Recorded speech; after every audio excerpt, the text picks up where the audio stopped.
Good afternoon, everybody. Thank you for coming to this very special Grand Rounds this morning.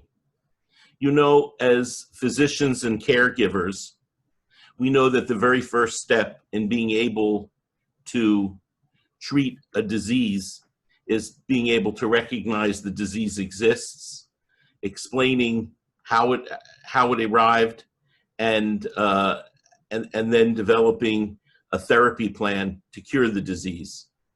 We have a very significant disease that permeates our society, and it's the scourge of racism, particularly against African Americans.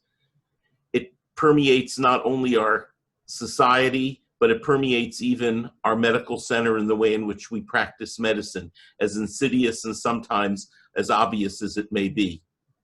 Today will be a first step among other first steps that we have already taken to discuss openly with faculty and house staff alike, where that we recognize we have this disease, and then begin steps that will absolutely result in mitigation of it.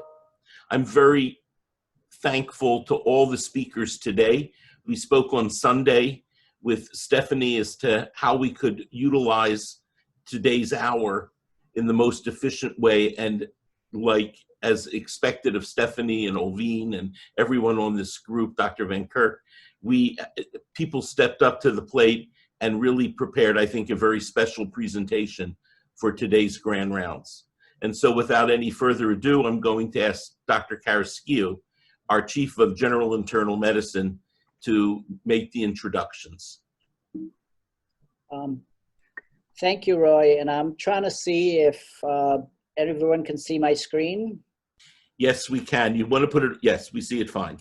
Perfect. All right. Thank you very much. And again, I want to reiterate the thank you for Stefanie, to Roy for putting this together, but also for Stefanie Brown, who got the glorious task of saying, put Grand Rounds together in 2 days, and immediately said yes. So thank you very much, Stefanie, for putting this together. Again, as Roy mentioned, this is just a start. You know, I don't know if Roderick King, who's our Dean of Diversity, Stefanie coordinated a call earlier, yesterday early morning. And, you know, we all agree that, you know, 1 hour Zoom presentation is not really the ideal way to address this. It's really a dialogue and a conversation. And as Roy said, this is just the beginning. If other people could also mute the phone, I'm getting a lot of feedback. So it's just the beginning. The Office of Diversity will be coordinating forums, safe spaces for a lot of dialogue and conversation, and we'll be hearing more from them. So this is just a start, as Roy initiated. Before I go through the intros and let Stefanie speak, we thought it was good just to go ahead and start with actually a video. What you're about to see is basically a man being murdered in broad daylight, tortured and murdered in front of a crowd of people. It's extremely, extremely disturbing. We've narrowed it down to 1 minute of an 8-minute video. But if some of you are queasy, this is not an easy watch, but I think it's good to appropriately frame the meeting.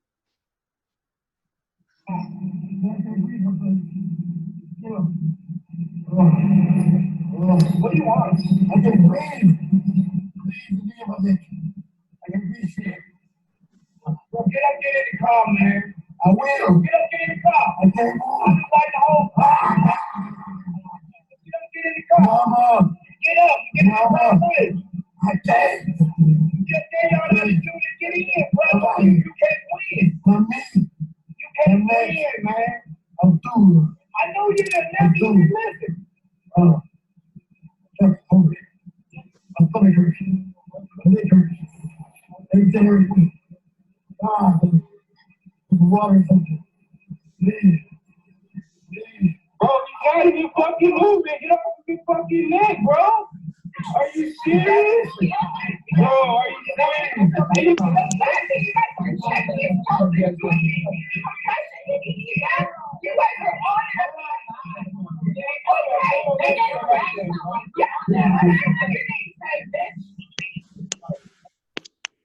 Again, extremely, extremely disturbing video. I mean, the level of anger when I watched this, the level of just wanting to do extremely, extremely difficult video to watch.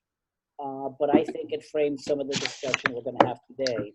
And with that, I'll pass it over to Stefanie Brown, who's going to lead us off in this. So go ahead, Stefanie. Thanks, Olveen. And we actually did have a conversation about whether or not to show the video. As you may or may not have been able to see, I couldn't watch it. After I did watch it the first time, like Olveen had a visceral reaction. And I shared with my trainees, so my residents have already heard the statement I'm gonna read now. But I feel George Floyd's death on a personal level. I think you all should be aware that your African-American colleagues, trainees, students, staff, and patients feel George Floyd's death on a personal level, his murder. I feel that my life as a Black person in America is worth nothing to the country that my ancestors helped build. My family's been in the United States since the early 1800s, which is as far back as we can trace through government records. In those records, my family is recorded as property, the property of a Mr. Blagman. My grandfather was in a colored regiment that fought in the front lines of World War II. My parents went to a high school that had separate water fountains for colored and white students. My father was told by his guidance counselor, the person that was supposed to be directing him to a career, to a life, that he shouldn't go to college because he would never amount to anything because he was Black. I feel racism on a personal level. I feel anger, I feel fear, I feel sadness that in 2020, about 200 years after my family arrived on the shores of the United States, our lives as Americans are still considered dispensable. Our deaths are protested and then just forgotten. Racism is not a Black or Hispanic or white issue. It's a human issue, and it's an issue of human and civil rights. And I just thought that you should know how I'm feeling, and that probably the folks around you that are Black or African American are feeling the same way. That's it. Thank you, Stefanie. I mean, it's really hard. And clearly, it's not just Stefanie. Many of us feel that way. I'm going to start by playing a video that we did in the Society Journal Internal Medicine. Again, hearing, these are all Black men in academic medicine. Some of these are highly accomplished people, but I just want you to hear their stories. Growing up the way where I was raised, and the way I was raised, you become completely aware of what you cannot do as a Black man. And one of the things that we were always told is that, you know, the police will do this and you have to behave a certain way because if you behave differently, if you object, if you don't acquiesce immediately to the request and stand there silently or sit there with your hands at 10 and 2, wherever the case may be, you'll be beaten, you might get shot, at the very least you'll get arrested, and that's the way it is. And so it became so mundane and routine that I think myself, along with, you know, a multitude of people, just assume that that's life as a Black man.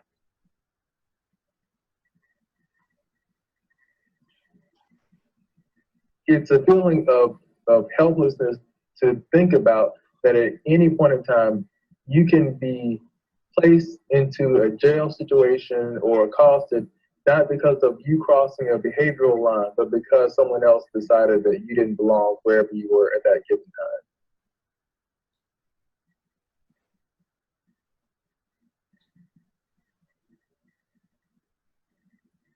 This particular incident was kind of a scary moment for me. I felt that it really didn't matter what I said, what I did, what my accomplishments are at the time as a college student. I kind of felt diminished. I kind of felt demeaned. And we could go on, and I'll be glad. This is part of a 90-minute symposium that was held 4 years ago on police brutality and the role of healthcare, of physicians in response to that. Again, highlights a lot of the issues, and you'll hear some more later on, another video with one of our own providers highlighting some of this, very troubling. So to set the stage, there's a presentation, again, that was part of that symposium by one of our nation's probably most preeminent thought leaders on racism and healthcare, Kamara Jones. And initially, I was asked to do the presentation, and I said, there's no way I'm going to upstage Kamara. Everything she talks is right on point, extremely relevant to today. So if you give me a second, I'm going to try to do my prowess here and switch to her presentation. Just give me a second here. Here we go. If there's any connectivity problems, please let me know, but I'm hoping this will play. Dr. Jones. I am delighted to be here. This is actually my first SGIM meeting, but I know lots of people who are members, and it's an opportunity. This symposium on racial bias and social injustice, I have shortened to be on racism. So, you know, we have a lot of words and we go around it and everything, okay. And actually, as the president of the American Public Health Association, my presidential initiative is having our association launch a national campaign against racism. So in the 10 minutes that I was given today that we have stretched to 15, I'm going to speak very quickly. I'm going to define racism. I'm going to share with you an understanding of racism on 3 levels, including how it, on all of those levels, can impact what we see in terms of police violence and Black men. And then also share another, illustrate that with my Gartner's Tale allegory, and share another very quick allegory. Now, before I start, how many of you are familiar with my Gartner's Tale allegory? Please raise your hands. So it's really about a third to a fourth. So I am going to tell it still. I'll tell it faster. For those of you all who haven't heard it before, this is not the full-blown version. And for those who have heard it before, I want you to listen with different ears. Listen for the nuances in the storytelling so that you can tell it back, okay? But let's start with a definition of racism. So when I talk about racism, I'm clear that I'm talking about a system. I am not talking about an individual character flaw or a personal moral failing or even a psychiatric illness, as some people have suggested. I'm talking about a system of power, and a system of doing what?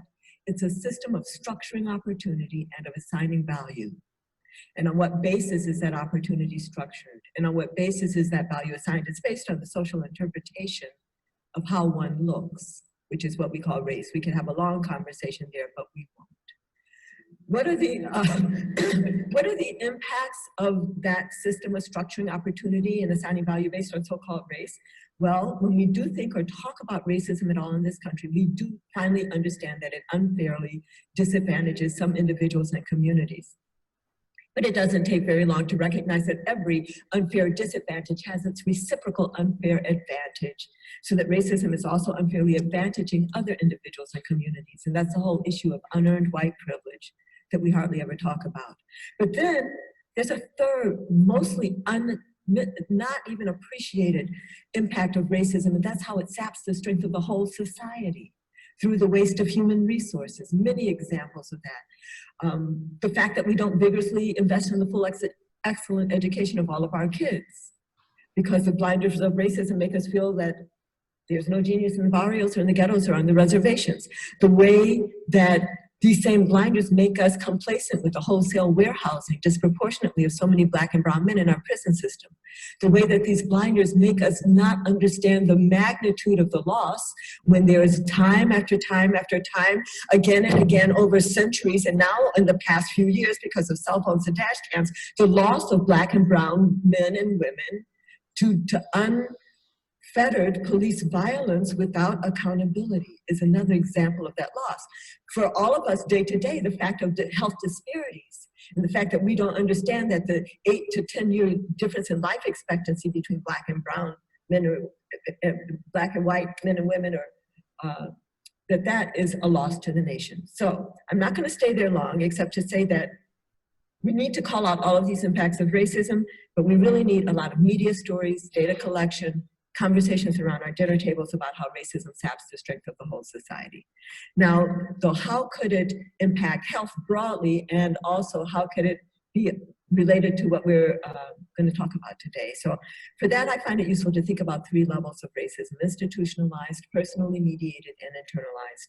I'm going to define each of these, very briefly give you some examples, and then illustrate them with my gardener's tale allegory.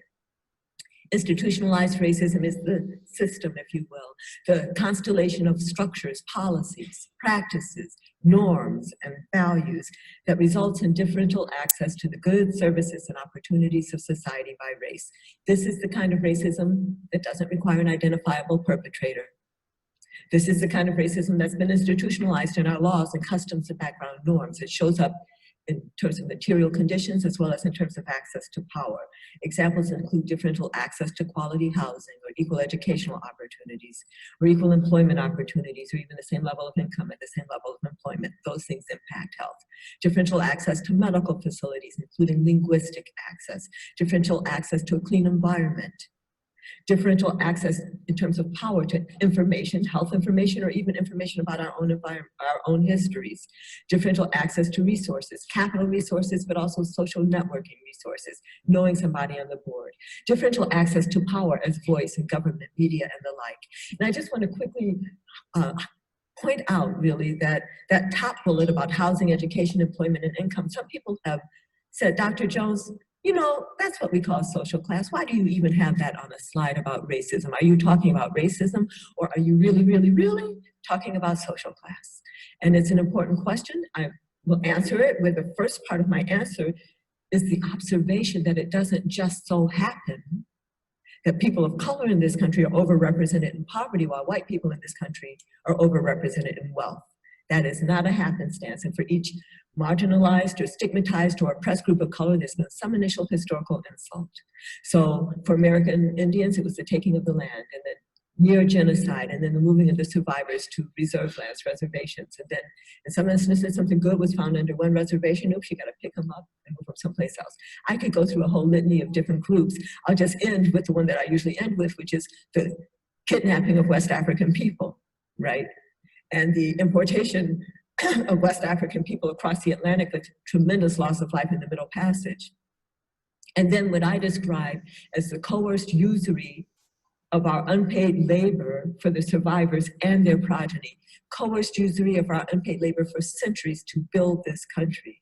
But then people get a little irked when I start talking like that. And they say, well, Dr. Jones, you know, you're talking about slavery, and we do understand that slavery was an unfortunate chapter in our nation's history, but Dr. Jones, the enslaved people were emancipated by 1865, and it is now 2016, so that makes it 151 years ago. So Dr. Jones, all else being equal, don't you think the impacts of slavery would have washed out by now? But the key phrase, of course, is all else being equal. And all else has not been equal since 1865, and all else still is not equal today. And there are what I describe as contemporary structural factors that are perpetuating each of these initial historical insults. And those are part of institutionalized racism. So when you ask me, am I talking about social class and racism? Institutionalized racism explains why we even see an association between social class and race. And the last thing I want to say on institutionalized racism is that it can be through acts of doing, acts of commission, as well as acts of not doing, acts of omission, and very often institutionalized racism shows up as inaction in the face of need. Second level of racism, personally mediated racism, I define as differential assumptions about the abilities, motives, and intents of others by race, and then differential actions based on those assumptions. So that's what most people think of when they hear the word racism. Somebody did something to somebody. It includes the prejudice, the different idea, the discrimination, the different action, and boom, here we go. Examples, police brutality. This is an old slide. Decades old now. I used to talk about, imagine you were pulled over for driving while Black or driving while Latino, and then interpreted as resisting arrest and hit upside the head, or worse. You know, we heard one of our physician friends talking about that kind of experience. Now I can give you a litany of names We could lift up in this room a litany of names. We could talk about Mike Brown or Eric Garner or Walter Scott, Freddie Gray. Thank you, thank you. You know, Sam DuBose, Sandra Bland, little baby Tamir Rice. We could talk about Trayvon Martin wasn't even a police officer. It was some self-appointed neighborhood watchman who thought that that young boy did not belong in that neighborhood and hunted him down and killed him. So police brutality is a huge part of personally mediated racism, but I tell you something else. The institutionalized piece of that is that when another police officer sees something go down, they will not tell on that. There's the code, the blue code of silence, which is an institutionalized aspect of that. We need to, so it's not all in bad actors, right? It's a bad system, okay? Anyway, other examples of personally mediated racism: physician disrespect, shopkeeper vigilance. So physician disrespect, not getting full, I mean, you know, a physician looks at a patient and thinks the patient can't afford, right? Or wouldn't understand or wouldn't comply, and so doesn't give them the full range of treatment options.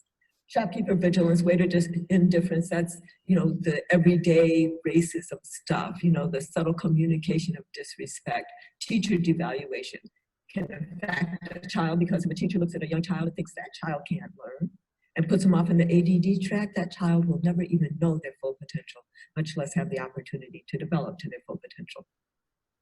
All of these are like institutionalized in that they can be through acts of doing as well as acts of not doing. But even more important is to recognize that personally mediated racism can be unintentional as well as intentional. You do not have to have intended to do something racist to have had a racist impact. The third level of racism, internalized racism, I'm going to define today from the point of view of members of the stigmatized races as acceptance by members of the stigmatized races of negative messages about our own abilities and intrinsic worth. Of course, some of my anti-racism friends say, what about the internalized sense of entitlement that many white people walk around with? Isn't that also internalized racism? Indeed it is, not talking about it right here, right now. How can this impact health? Well, self-devaluation, feeling maybe I'm really not as good as, feeling maybe I shouldn't try to graduate from high school or apply to that college or apply for that job or try to live in that neighborhood. It even turns into fratricide, black on black or Latino crime, because if you don't value yourself, you won't value somebody who looks similar to you and you would just as soon off them as not. White man's ice is colder syndrome, that phraseology came from my parents' generation. What it meant then, and what it still means for many people of color is, say you're black and you need a doctor, you might actually go look for a white doctor. Or if you needed a lawyer, you might seek out a white lawyer. In fact, if your water were war, you might go way down the street to get the white man's ice over the black man's ice, deeply believing that the white man's ice is colder, deeply internalizing the myth of white superiority. Internalized racism shows up as resignation, helplessness, hopelessness. We often see it in our clinical practices as self-destructive health behaviors, right? It also turns into not registering to vote or not voting even if you are registered. And, you know, come on, people, all hands on deck now, you know.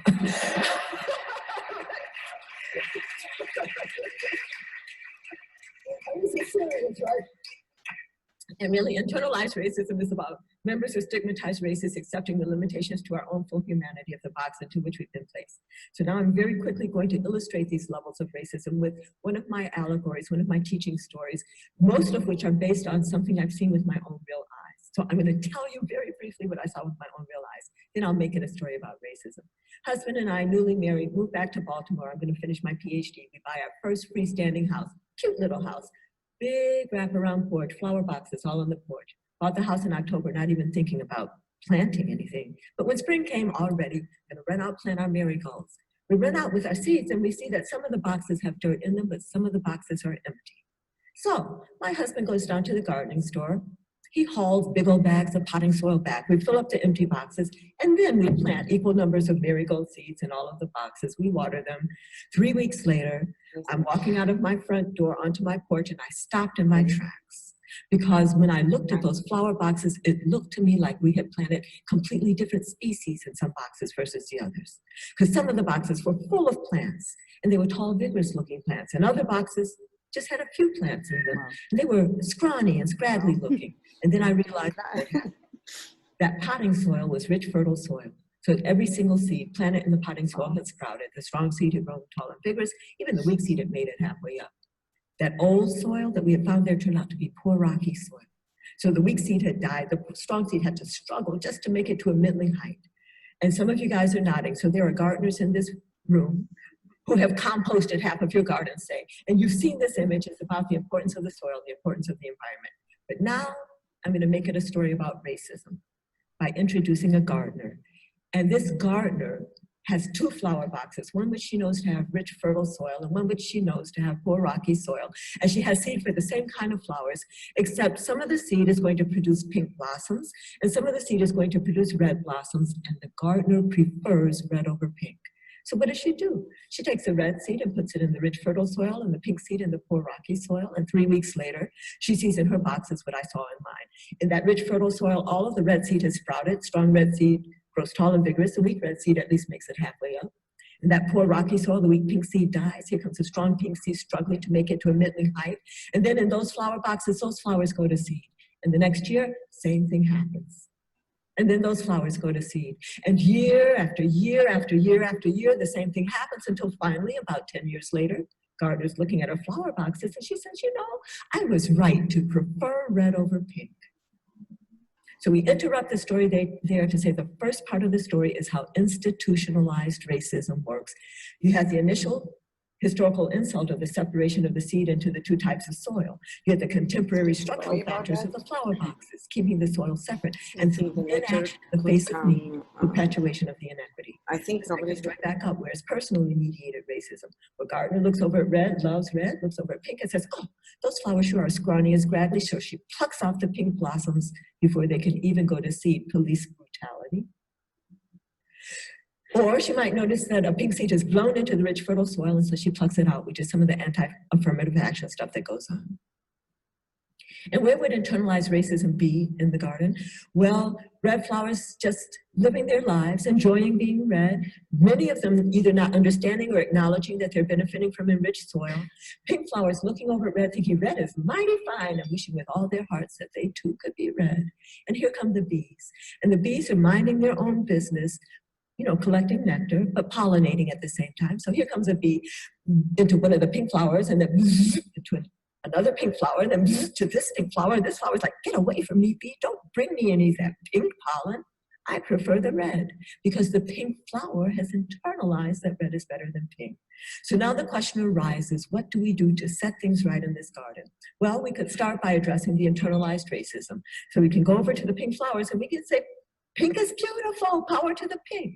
And that is an important intervention, not making light. But if that's all we do, it's not going to change the situation in which the pink flowers find themselves. So you say, okay, let's address the personally mediated racism. So let's have a conversation with the gardener. Or better yet, let's have a workplace multicultural workshop for the gardener. It's all good. It's all good.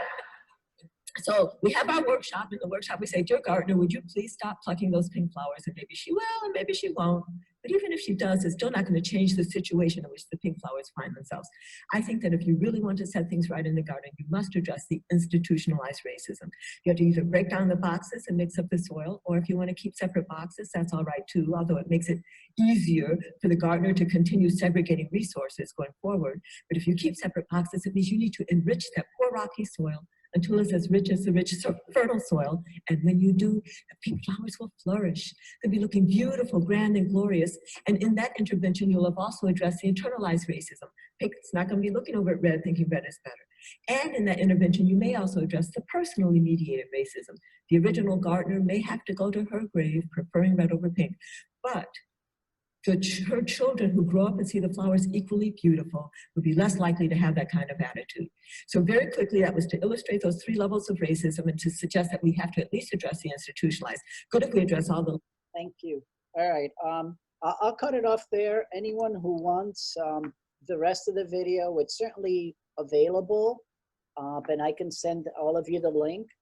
There was also an article in the American Journal of Public Health. Kendra has it. She could be very glad to share it with all of you. But now let's move on to the second part,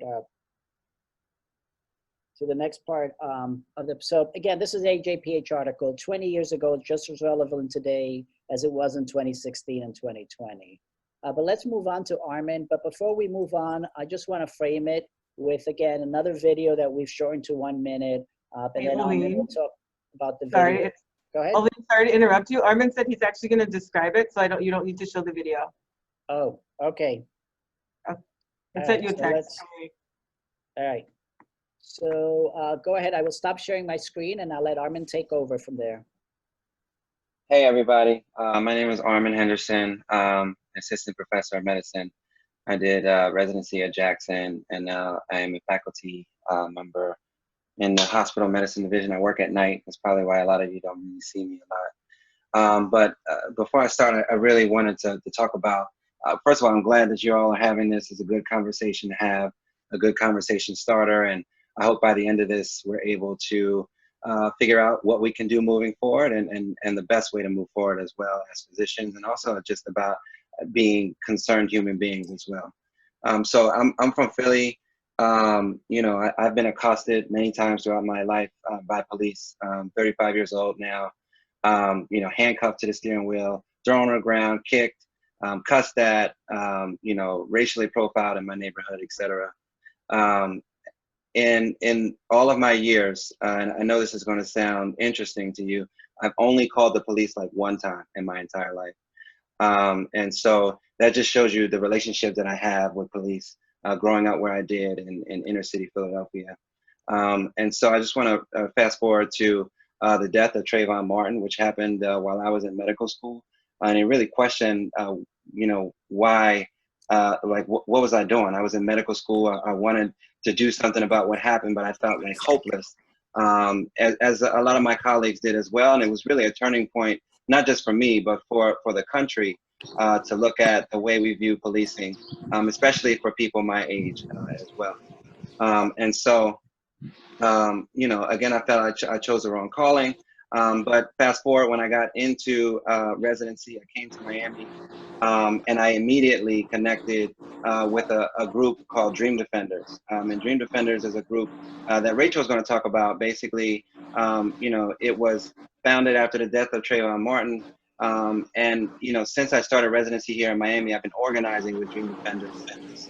Can everybody put their phone on, I mean, their thing on mute for me, please? I'm sorry. I get a lot of feedback. So the first protest that we had when I first came here to Miami was one around a guy named Rifa Hernandez. You probably never heard of him before. He's a young 18-year-old guy. He's an immigrant, a really nice skateboarder, and also a graffiti artist. Basically, he was doing graffiti in Overtown and or in Wynwood, and basically a police officer came. They chased him for a couple minutes and then tased him to death. He was a healthy 18-year-old guy. And so a lot of times we talk about what we can do as physicians, and, you know, say, I'm not racist, I'm not doing this, etc. But a lot of times you'll see that physicians, and particularly healthcare in general, has corroborated with policing to kind of, you know, let police officers off. So I'm just going to give you an example of what happened with Rifa Hernandez. Basically, a doctor from UM, who's a researcher, she came in and basically corroborated the story and said that this individual did not die from the shock of the taser. He's a completely healthy 18-year-old guy. He died from something called excited delirium. He was smoking marijuana. I guess he had marijuana in his system. Anyway, the taser company paid her $24,000. This is a UM researcher, basically. And this officer got off. And so this young man died. They went on to sue the city. Of course, they were successful in suing the city. And so my first protest was protesting the death of this young man. And a young lady who I still know to this day, her name is Vivian. It was her best friend. She basically watched her friend get tased to death. And she was crying because she was like, yo, you work at UM or Jackson. I was at Jackson UM at the time in residency. And, you know, she was like, this doctor came through and basically wrote this report saying that the taser is not what killed him. And so we weren't able to hold the police officer accountable in the criminal justice system. And so that's an example of what you don't want to do, you know. This individual took $24,000 from the company, allowed this officer to get off. He's probably still roaming the streets, probably still tasing individuals right now. And it's just an example about what you don't do as a physician, you know, because your voice matters. People approach us as experts all the time, and you just don't want to be on that side of history, okay? So since then, you know, Dream Defenders has come up with other campaigns that I've been involved in around cash bail, the fact that they charge individuals all this money to get out of jail, and discriminately depending on where you're from or what your crime is. Even sometimes for the same crime, bail is increased to higher amounts so that individuals will spend a lot of time in jail. We talk about, we do a lot of housing around housing justice, around environmental justice, around food insecurity. We do organizing around crisis mitigation, and again, around police violence, et cetera, and also around alternatives to police as well. And so Dream Defenders basically is a social justice organization, and I know people are wondering, like, why would, you know, a physician be involved so heavily with a social justice organization? And it's specifically because everything that they talk about in their manifesto, which is called the Freedom Papers, are just the social determinants of health, repackaged to basically to be fed and to be talked about amongst people in the community. Lack of housing, lack of food, access to fresh food. All the social determinants of health that we talk about in medicine are the same things that Dream Defenders is basically fighting for vulnerable communities across Miami-Dade County and across South Florida. So it was a good introduction for me to say, look, this is where physicians can inject themselves. And I've really been doing some really powerful work with them since. That includes listening, learning about capitalism, learning about policing, et cetera. And so recently, though, we have been really entrenched in testing homeless individuals in Overtown, providing toiletries, and really calling to task county and city officials that get paid millions of dollars to do this amongst this population of chronically homeless individuals in Overtown. So testing people for coronavirus, providing shelter, getting people into shelters, providing food and socks and just basic necessities, showers and hand washing stations that you would think that people in America would be provided, especially during a pandemic, that they just were not. And so we served like over 5,000 individuals at the site over the last 2 months. And Dream Defenders has been an integral part of helping in support that effort, as well as volunteers and other local organizations as well. And during that time, when I was providing those services to our most vulnerable population in Miami-Dade County, I got arrested. A police officer racially profiled me in front of my house, which is, it's not Coral Gables, but it's like right by, it's like Coral Gables adjacent. He pulled down my street, asked me what I was doing, if I worked there. I drive a van. I mean, I don't drive a fancy car. It's like a cargo van. I was loading tents that I was going to take to the homeless into the van and put in the boxes in front of my house, where the city of Miami actually collects our trash every week.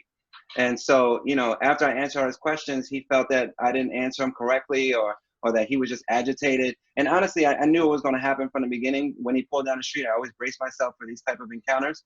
And so, you know, he decided to get out the car. He put me in handcuffs. I called for my wife, basically. He was yelling in my face. You know, mind you, we're in the middle of a pandemic. Multiple police officers across Miami-Dade County have tested positive for coronavirus. You know, I'm doing something which I consider a noble cause. I worked that night. I'm tired, you know, and so I just didn't want to interact with him the way he wanted to interact with me. And he basically, you know, demeaned me in front of my wife, in front of my kids who are watching on a security camera. And then, you know, he made my wife go and get my ID to actually prove that I actually lived there. So I didn't really think anything of it, because again, as you've heard, you know, it's just a part of like growing up and just being Black in America, is that you just have these type of encounters with police in general. But my wife was really distraught, and she decided to make it a big deal on the internet. And because of all the other things that I was doing, and because I work for an organization that is an abolitionist organization, it became a big deal that spread around the country. And not just here, but in other places across the United States, police were accosting and choosing to arrest people and to enforce laws on Black people that they weren't enforcing on other people. And so, but the interesting thing that happened was, after that, we actually found out about the officer himself. His name is Officer Menegazzo, and he has 12 use of force complaints. He had 6 civilian complaints. He's walking around acting like he's an Italian mafia, and no one can hold this guy accountable, because his dad was the president of the police association, and his mom is a city manager for West Miami. And so on top of all that, he had a psychological evaluation that said he shouldn't even be a police officer. And here he is on the street harassing individuals, et cetera, right? And so, you know, this is not different than what we've seen with the police officer that was kneeling on the neck.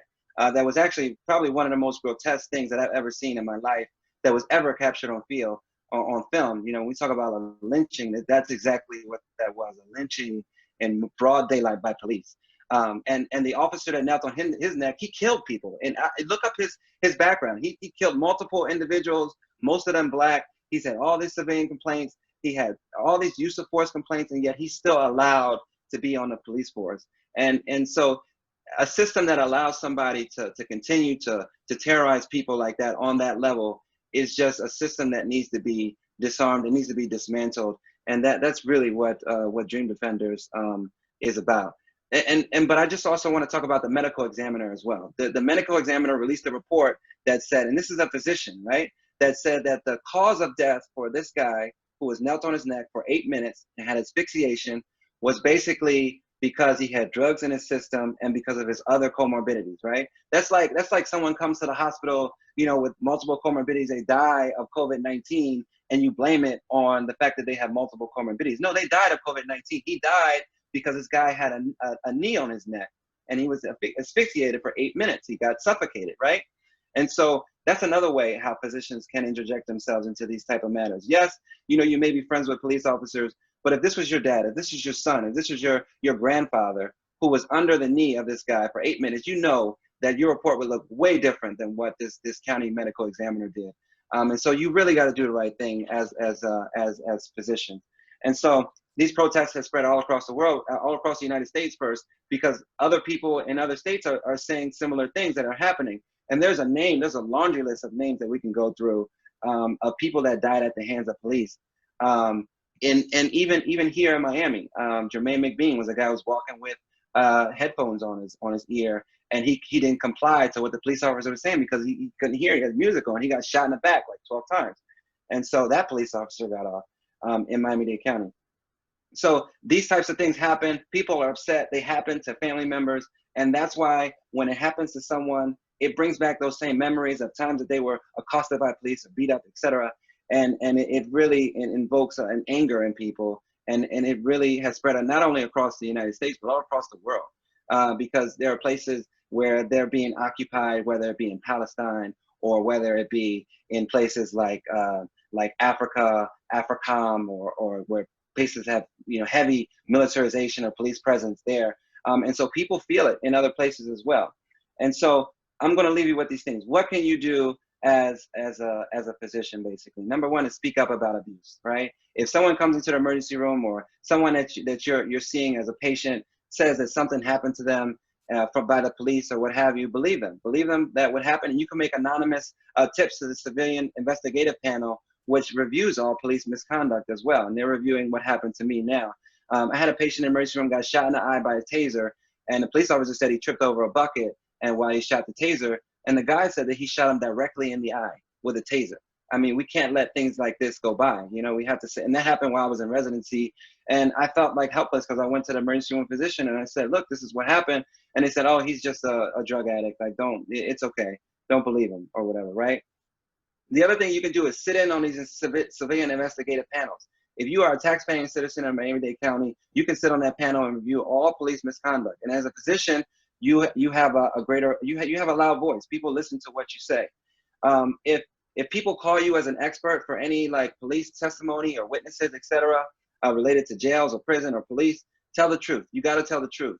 Don't accept money and not tell the truth as an individual that I told you about before. We have a declaration, a lawsuit against the prison, TGK, which is here in Miami-Dade County. They called me as a witness to tell you that the jails are overcrowded, that there are nidus for infection, etc. And I did that. I wrote a declaration and as a physician and was able to be an expert witness on that as well. Stop calling the police for BS. I know your relationship with police is different than mine, but don't try. Just know that when you call the police, that it could escalate into a situation where someone could be killed. And that's for nonviolent emergencies, for mental health emergencies, for anything related to any type of emergency. Just please think about what you do before you call the police, okay? And then check your bias as well. A lot of people think that Miami is some melting pot of places of individuals from all across the world, and in reality it is. But the real reality is that when these individuals come from these other places, South America and other places from around the world, they bring that anti-Black racism with them, the same anti-bias that they may not have slavery or anything in their country, but they have an anti-Black sentiment, and they fit right in with the conservatives and the white supremacists that are here in America as well. I mean, with that, I'm going to pass it on to Rachel Gilmer of Dream Defenders.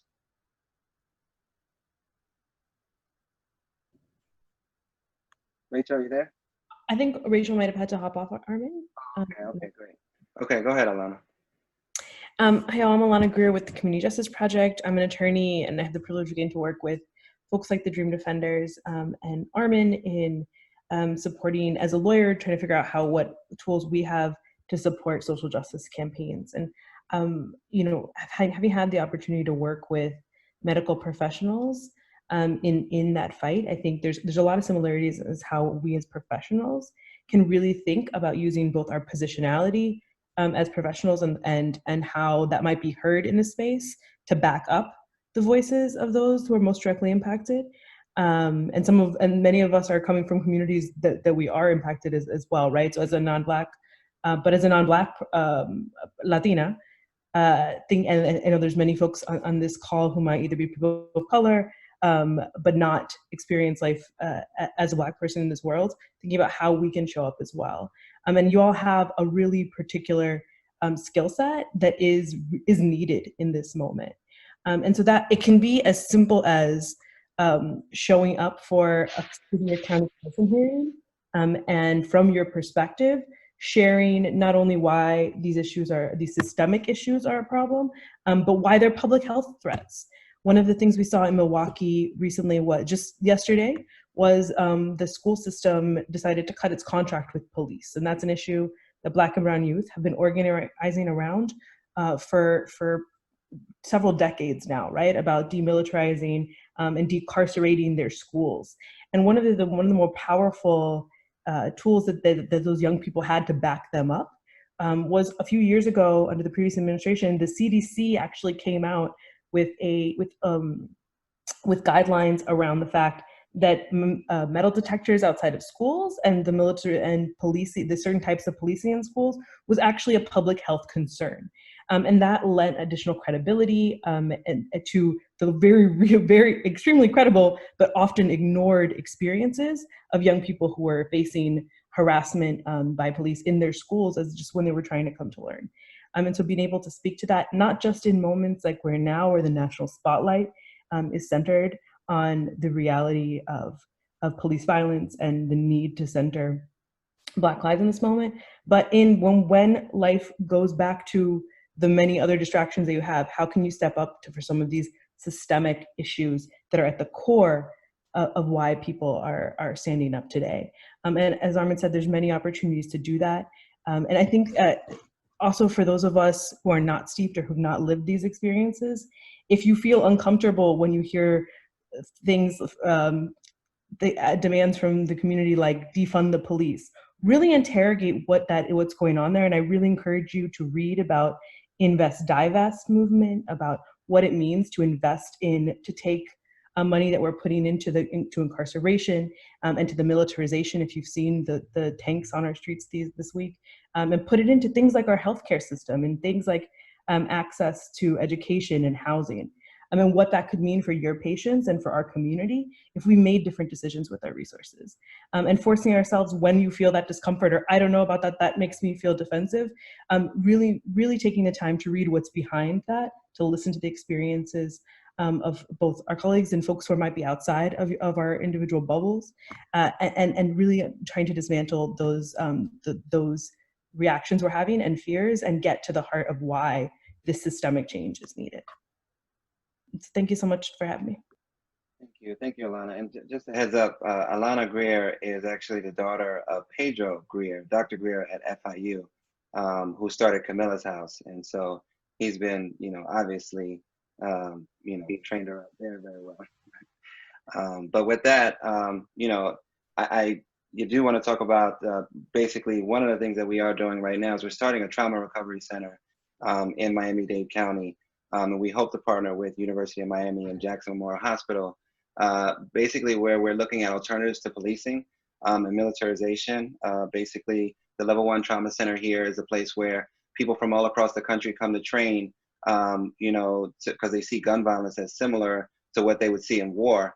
And a lot of people in these neighborhoods don't have any access to any type of psychological assessments or training, et cetera. And it's really a useful tool that we're able to say, look, as an alternative to providing more money to police, this is something else we can invest in and divest from. Okay.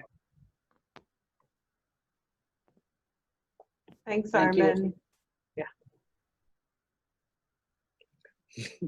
Thank you so much, Armen. That was really incredibly powerful to hear the first-hand stories, and also to hear about, this is it takes a village, and working with our partners in law, community-based organizations, it's critical. Physicians are a very important component of that, but we really need to work in partnerships with the many other groups that are also very deeply concerned about these issues. And with that, I will let Kendra take over in terms of some of our plans within the Department of Medicine for addressing this from a trainee, teaching, and educational perspective. Thank you. Can everybody hear me okay? Yes. Okay. So for those of you guys who don't know me, my name's Kendra Van Kirk. I'm the APD of the Med-Peds residency program. And I'm just going to briefly touch on some ideas and things that we have in place for both the Med-Peds and internal medicine residents in our training programs. So to date, we have admittedly not had enough educational opportunities for our learners directly on racism and how race and oppression impact our community. And by community, I mean our patients, our own learners, our residents, nurses, faculty, and many more. And of the limited educational opportunities that we have had, those have mostly been resident-led initiatives led by residents, Black residents and residents of color. So we do recognize that ongoing education in this area is critically important to our development as physicians. And while yes, it is our individual responsibility to engage in ongoing education, it's also the responsibility as a training program to provide a structured curriculum as well. So as program leadership and medical educators, it's our goal to formalize an anti-racism curriculum for our learners. This plan has been in the initial developing phase for a couple of months, and Dr. Kim Reynolds, who is one of our pediatric hospitalists at UM, is going to be leading a longitudinal lecture series for medicine and Med-Peds residents for the upcoming academic half day, in academic half days of this upcoming academic year. And the focus of this lecture series is going to be on systemic oppression and its relation to healthcare. By the end of the month, we will have an action committee in place comprised of residents, faculty, community liaisons, and experts in the field who will not only examine the content of the current academic curriculum with a racial equity lens, but who are also going to help program leadership to continue brainstorming new ideas for curriculum development. I think we also have we notably have a lot of opportunities to enhance and improve our currently existing rotations and clinical experiences in our urban health rotation for Med-Peds residents, as well as in our urban health track, to include a formalized anti-racism curriculum. The mission of this rotation and the track is to develop leaders in primary care who are committed to the care of vulnerable populations in urban settings, and to specifically equip our residents with the knowledge of medical and social conditions common in these settings.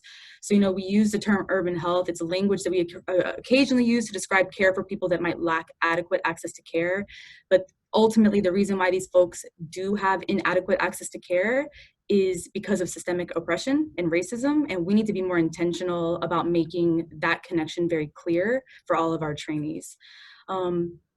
Moving forward into recruitment season that is coming very quickly, it is absolutely necessary that we continue to examine our recruitment efforts to ensure that they are inclusive, unbiased, and anti-racist.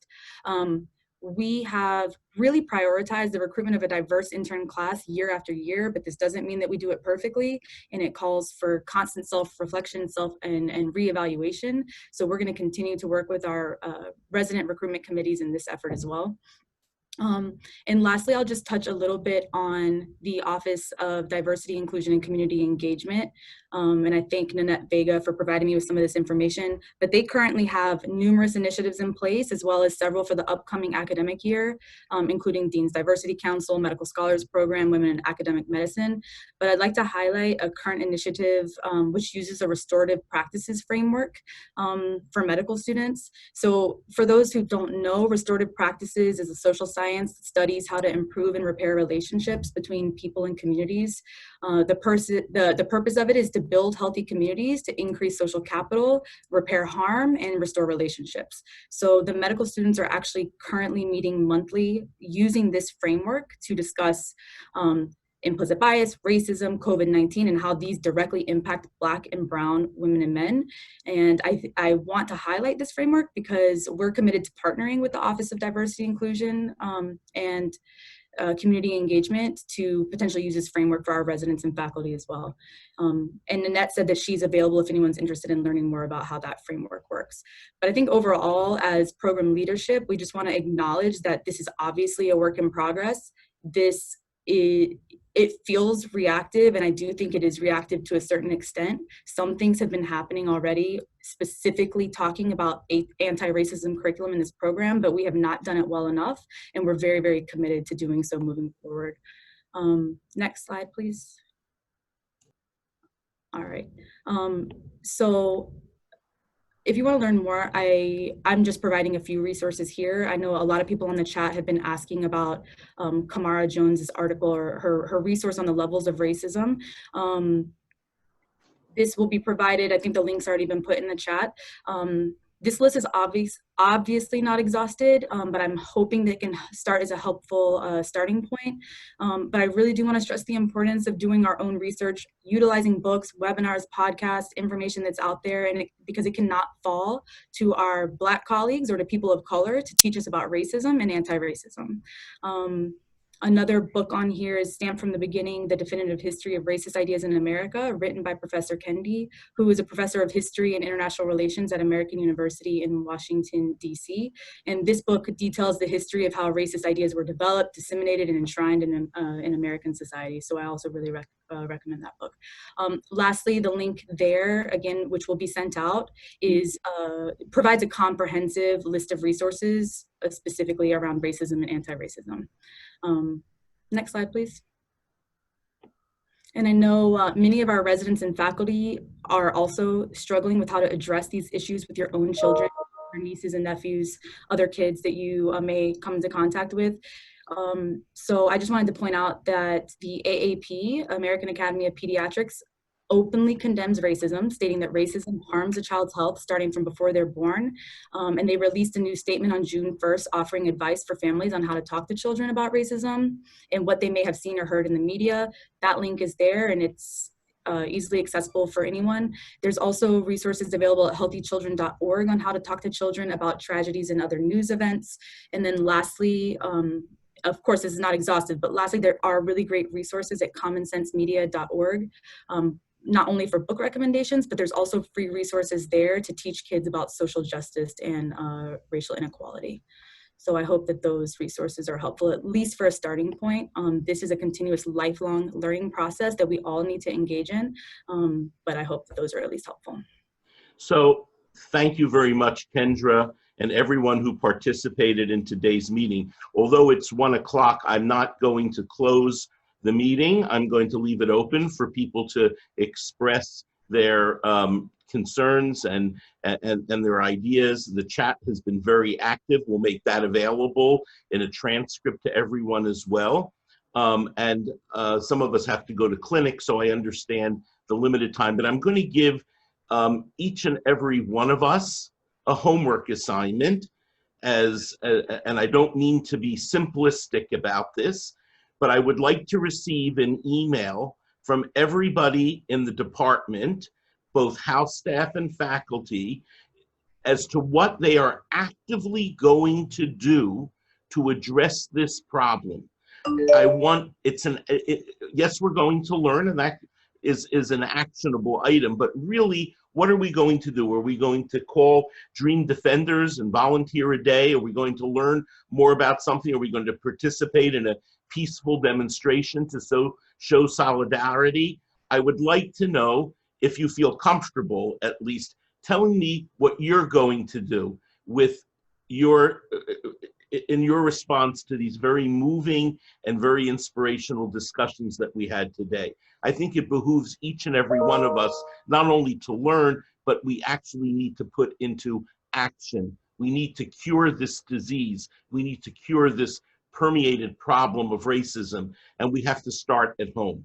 So in addition to that, I would like also, we will arrange additional opportunities for discussions, because it's only in an atmosphere that an academic center such as the University of Miami, where there can be free exchange of ideas and develop new paradigms in order how to do things, we can come up with it. We can achieve a lot together. I want to thank, in addition to all the speakers, I don't know if you know this, but Dr. Henry Ford, our dean, was on call. He's on this conference, and many others from outside the department. The executive dean for diversity, inclusion, and community engagement is also on the line, and they're welcome. Please, I invite you to say whatever you want to say as well. But really, the time now is for action. We've heard what's been done, and we will facilitate these discussions more in the future. So I don't know, Olveen, if you had concluding remarks that you wanted to make as well, but at this point, I'd like to open it up for general discussion, and we will leave the Zoom open as long as there are people here to listen to it. I need to go to clinic, but I will hear everything that had happened since then. So thank you all so very much for this very important meeting today. Thank you. Thank you. Yeah, Olveen had to also go to clinic, but I want to thank everyone for coming. I want to especially thank Armen Henderson for coming and speaking, and for organizing the folks from the Dream Defenders so quickly. We really did organize this in a day. I've been reading the chat, and the conversation that's ongoing in the chat has been fantastic. So let's continue that verbally. So please, Laura, I think, can people unmute? I think people can unmute themselves. Dean Ford would like to say something. Oh, sorry. Thank you. I raised my hand. First of all, I want to congratulate Roy and the entire leadership of the Department of Medicine for putting together this truly amazing session. Yes, this was truly inspirational, and you hit at the core of all the issues. And the way Armen framed it at the end is probably the most important message. What are you going to do? What are we going to do? And it's clear that we cannot really remain silent in the face of such a glaring injustice. We all have a role to play. We all have a stand to take to support or to denounce injustice and prejudice, and then to try to make a difference. As I shared with some members of my senior cabinet with regards to our students who are concerned, who really want to get out there and protest in a peaceful manner, but recognizing of potential consequences of getting arrested and so forth for civil protests. And I said, as the dean of this medical school, I'll stand right there with them in protest, because we cannot remain silent. We have to denounce injustice. We have to take a stand. And this is really an integral part of wellness. We have to address the social determinants of health at their root. And what we're seeing right now is really an impediment to health when it comes to people of color. So thank you very much for reminding us that we all have a role to play. And I hope that we will respond to the challenge that Roy Weiss just left us with. What are you going to do? How are you going to make a difference in this fight against racism, prejudice, implicit bias, and so forth? Thank you very much for this great session. Thank you, Dean Ford. And Dean King, I think you also have your hand raised. We'd be honored to hear from you as well. Thank you, Dr. Weiss. Just very briefly, I echo all the comments from Dean Ford, but particularly I wanted to laud the courage and leadership of you, Roy, and Stefanie, and Olveen, and Kendra. This is a conversation long overdue, and because of the lack of leadership and courage to go there, it has not happened. So I applaud you guys. I praise you for what you've done. You've led a great session. I'm glad to see medicine out of the gates first, and my hope that other departments will follow suit and do the same. This is a hard set of conversations to have. And the takeaway from this is that this is not a single discussion. As we talked about our prep yesterday with Olveen and Kendra and Stefanie, I said the main takeaway is that this is just the beginning of the conversation. The only way change actually happens is more and more discussions and people taking aligned actions together. It's never one grand round and it's never one PowerPoint presentation. So I pray that you guys will continue to do this. The Office of Diversity and Inclusion and Community Engagement is here to support you in being able to do that. Dr. Vega wished she could be here. Unfortunately, she had another commitment, but we are here to support that dialogue that needs to happen. And as mentioned by Stefanie, we are going to be able to provide that kind of training around restorative justice to help people to facilitate these conversations. So thank you all. Let's see what we can do next, and let's figure out how we can hold each other accountable to take action to make a difference. Thank you, Dr. King. Dr. Brown, I'm going to hand over the rest of the conversation to you as I leave for clinic. Thank you. All right, thank you. So there was a lot of chat, a lot on the chat. Is there anybody else who wants to actually speak or to put something in the chat for me to read? Dr. Brown, this is Sade. Oh, sorry. I don't know if I was talking over someone. Go ahead, Sade. Sure. So I just want to say thank you again, verbally. For me as a Black woman in residency here at this program, I will have to say that this is honestly the first time that I have really, really, really felt supported as a Black woman from the Department of Medicine. Yeah, she'll be back soon. And I just want to thank you for that. There's been times where I felt individually supported, but the collective support is really encouraging, and I'm excited to see where we all go.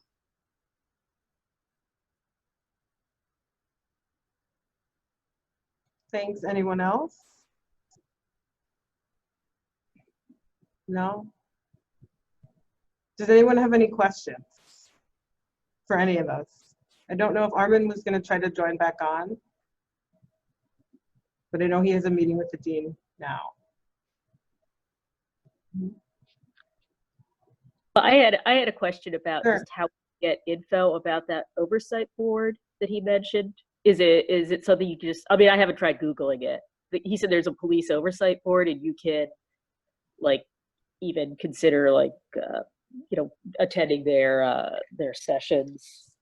I don't know anything about it. Yeah, I'll ask him and I'll send a follow-up email with that information.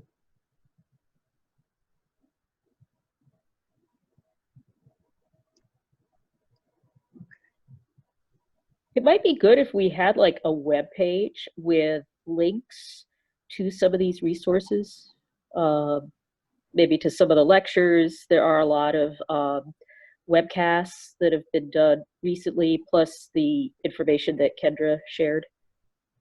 Yeah, absolutely. And you know, one of the things I think that we're going to provide as a takeaway for this is a toolkit. I, as part of a diversity task force for the Med-Peds Program Director Association, had created a toolkit surrounding faculty development of curriculum, specific curriculum resources, even resources for considerations in accreditation, whether they be LCME or ACGME. And so we're going to add to that some anti-racism resources, as well as some resources for combating bias and talking and working with trainees to help with their burnout that surrounds this issue. So we're going to put together a toolkit. We just need to find a place to put it. Ideally on the department website would be perfect. So that's gonna be my action item of one of the things that I'm going to do personally.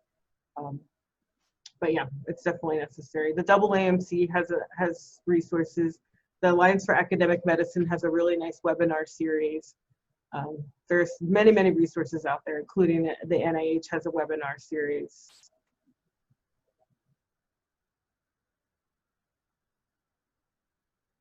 So there was a comment in the chat it's called the Civilian Investigative Panel. You can apply online. But I'll also ask Armen for the contact information, also for Dream Defenders. So if you're interested in being part of that as well. And then I'm getting a lot of text messages from residents who are interested in being on our action committee. So I will send an email out to everybody, faculty and residents alike, so that we can get started on forming the community right away.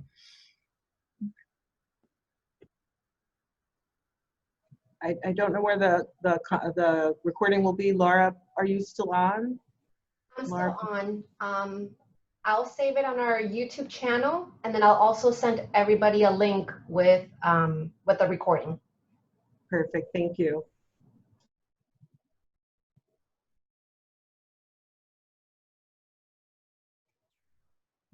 So there's a question, will there be any mental health resources? Ideally, yes, and if someone is willing to help, I'm not a psychiatrist or psychologist, if someone is willing to help with that, that would be fantastic.